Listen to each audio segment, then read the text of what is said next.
弟兄姊妹平安，今天是2026年的4月13号。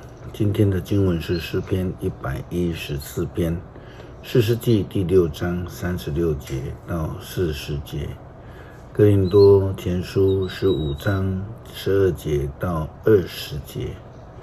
今天要跟大家分享的主题是活路。在荒漠当中，最致命的就是干旱。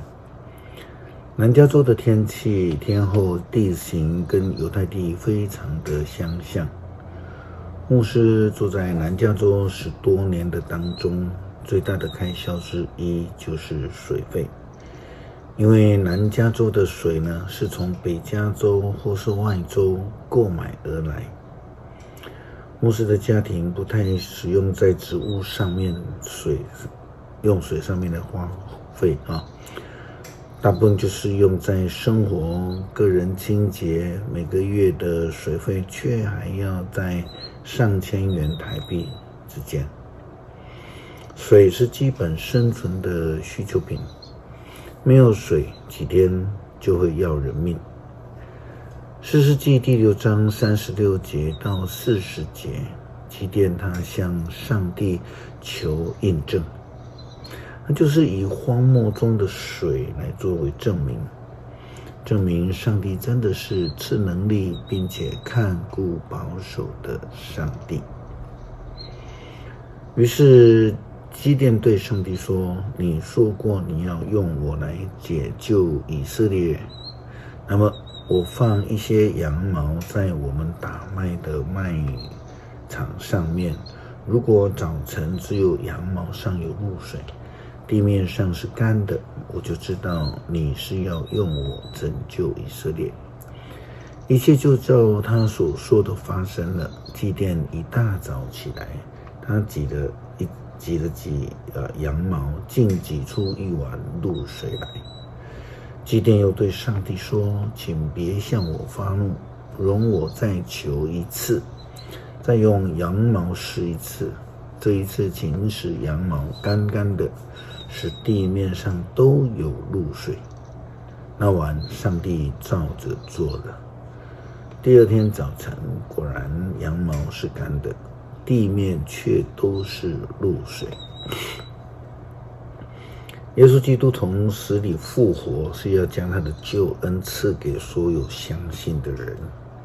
虽然我们都知道有些人就是不相信，所以他们的信就是空空的。相信耶稣基督复活的人是有盼望，因为将会与耶稣基督同死，也同复活。哥林多前书15章12节到20节，保罗的呼叫论述，他这样谈到，既然我们所传的信息是基督已经从死里复活了，为什么你们当中有人说没有死人复活的事呢？要是没有复活的事，那等于说基督没有复活了。如果基督没有从死里复活，我们就没有什么好传的，你们也没有什么好信的。这样我们显然是为上帝做假见证，因为我们见证说他使基督从死里复活了。如果真的没有死人复活的事，上帝就没有使基督复活了。死人若没有复活，那等于说基督没有复活了。基督若没有复活，你们的信仰就是幻象，你们仍然迷失在罪中。这样的话，死了的基督徒就算灭亡了。如果我们信基督的人只在今生有希望，我们就比世界上任何人都可怜。然而事实上，基督已经从死里复活，这是要保证已经死了的人也要复活。主已经复活了，在死亡的权柄中再也找不到他，因为他已经胜过了死亡的权柄，并将这样的救恩赐给了我们所有相信的人。诗篇114篇，以色列人的离开埃及，雅各的子孙离开异族的土地，犹大成为上主的圣民，以色列成为他的国。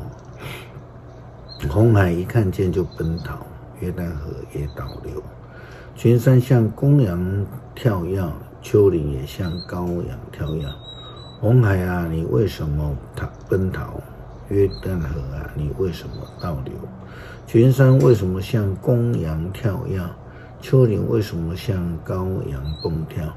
大地啊，你要在主来的时候发抖，在雅各的上帝面前来震动。他使磐石变成池塘，使岩石涌出泉水。谢谢主将复活的救恩赏赐给我们，叫我们得救，能复活入永生。求主帮助我们有坚定的信心，领受救恩，靠主得胜。祷告奉主耶稣基督圣名求，阿们。